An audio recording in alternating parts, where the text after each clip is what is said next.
Hola, bos días. Son Teresa Busto. A finais de suño operáronme dunha fractura de tobillo e puxeronme unha férola. O día de 10 de agosto pois tiña que ir á revisión de traumatoloxía e para a miña sorpresa dinme que non se me vai a dar rehabilitación, que non a necesito. Danme dúas orientacións para a casa sin maiores explicacións. Claro, xa vos digo, ante a miña sorpresa eu consulteino con amigos que están no mundo da rehabilitación e me dixeron que iso non podía ser así, que tiña que empezar naquele momento a rehabilitación. Entonces non me quedou outra solución máis que empezar pola privada. A verdade é que a gran suerte miña tamén foi contar cunha asociación, que é a Asociación de Usuarios e Pacientes do CHUS, que un pouco me asesoraron como estaba legalmente ese tema e me dixeron que o mellor que podía facer era unha denuncia pública. E así o fixen. Ao mesmo tempo, falei ca médico de familia e a médico de familia díxome, bueno, xa que en traumatoloxía non che mandaron, en fisioterapia, o que imos facer é pedir unha consulta en rehabilitación. Pido a consulta en rehabilitación e danme por o 26 de abril.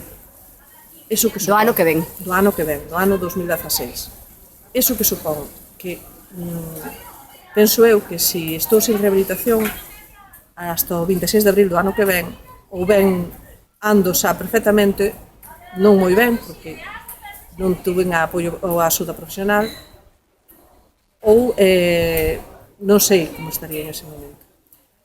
Entonces, eso, que estaba dicindo, púsome en contacto ca asociación, e desde ali, pois, axudaron a tramitar unha denuncia, fixémola pública, saleu na Voz de Galicia, e acto seguido, aos 3 días xustos, me chaman do CHUS para dicirme que me cambian a cita de rehabilitación do 26 de abril do ano que ven para o 10 de setembro deste ano, que é hoxe mesmo.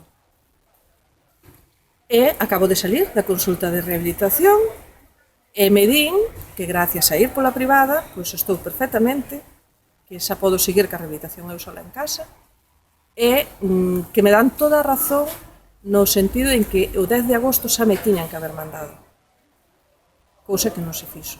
Entonces, o que vos quero dicir a todos con isto é que é moi importante que exijades os dereitos que tendes como usuarios e que vos poñades en contacto con xente que vos pode asesorar e que reclamedes os vosos dereitos porque hai cousas que se poden conseguir.